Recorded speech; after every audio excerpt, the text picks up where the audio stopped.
ঢাকার মাটির নিচে বড় বিপর্যয় তৈরি হচ্ছে। প্রচুর পরিমাণে ভূগর্ভস্থ পানি উত্তোলনের ফলে অস্বাভাবিক দ্রুততার সঙ্গে নেমে যাচ্ছে রাজধানীর পানির স্তর।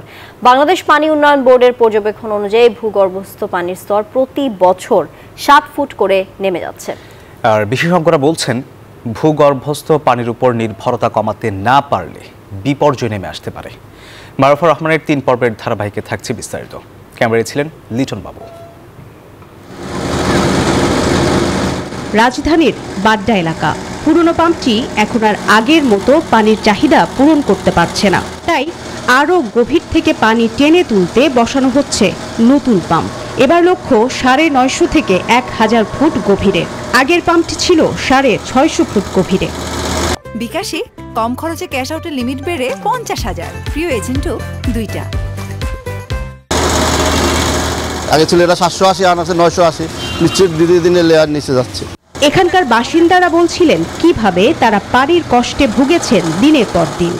এর আগে তো ছিল না, আর রোজার শুরু থেকে নাই, একদম নাই। আমাদের এই এলাকায় 2 মাস ধরে পানির সমস্যা। অনেক দূর তো আসছি পানি নেওয়ার জন্য। 2,20,00,000 মানুষের শহরে পানির চাহিদা মেটাতে ঢাকা ওয়াসা প্রতিদিন সরবরাহ করছে 270 থেকে 275 কোটি লিটার পানি। আর এজন্য আছে 980টি গভীর নলকূপ। এদিকে প্রতিদিন রাজধানীতে নতুন যোগ হওয়া মানুষের সংখ্যাও 2 থেকে 3,000। 2030 সাল নাগাদ পানির চাহিদা হবে 300 কোটি লিটারের উপরে। ওয়াসা বলছে, পানির চাহিদা মেটাতে মাটির নিচ থেকে তা তুলতে যে ক্ষতি হচ্ছে বিষয়টা জেনেও নিরুপায় তারা। বাড্ডা এলাকায় 4টা টিউবওয়েল আছে। আমরা এই 4টা টিউবওয়েলে 2,000 বা 2,500 একটা টিউবওয়েলে লোককে 20,000 থেকে 25,000 লোককে পানি দিতে পারি। তাহলে আর 4টা টিউবওয়েলে কত 1 লাখ লোককে দিতে পারি। এখন ওই এলাকায় যদি 1.5 লাখ 2 লাখ লোক হয়, আমি পানি দিব কোত্থেকে?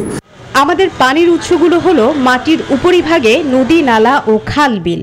আর মাটির নিচে যে 2 স্তরে পানি পাওয়া যায় তা হলো অগভীর স্তর বা উন্মুক্ত অ্যাকুইফার এবং সুগভীর স্তর বা কনফাইন্ড অ্যাকুইফার নামে পরিচিত।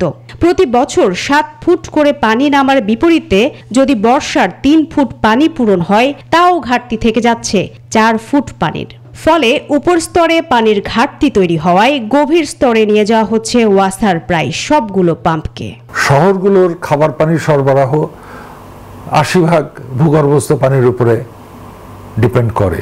ওয়াসা জানে যে আর ভূগর্ভস্থ পানি তোলা উচিত না, কিন্তু যেহেতু চাহিদা বাড়ছে, অতএব তারা ভূগর্ভস্থ পানি সরবরাহ করেই এই কাজ করছে। কোনো কোনো জায়গায় ওয়াটার মাইনিং হচ্ছে, যেমন তেজগাঁ বা মিরপুর, যেখানে পানি সহজে রিচার্জ হয় না। এরকম জায়গা থেকে যখন আপনি পানিটা তুলে নেন, তখন সেখানে কিন্তু 1000 বছরেও রিচার্জ হবে না।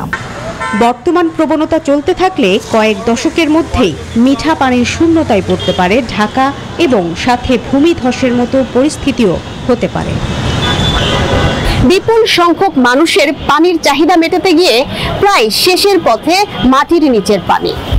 শেষ পানিটুকু যদি আমরা খরচ করে ফেলি অবহেলায়, তবে কি শহর বাঁচবে?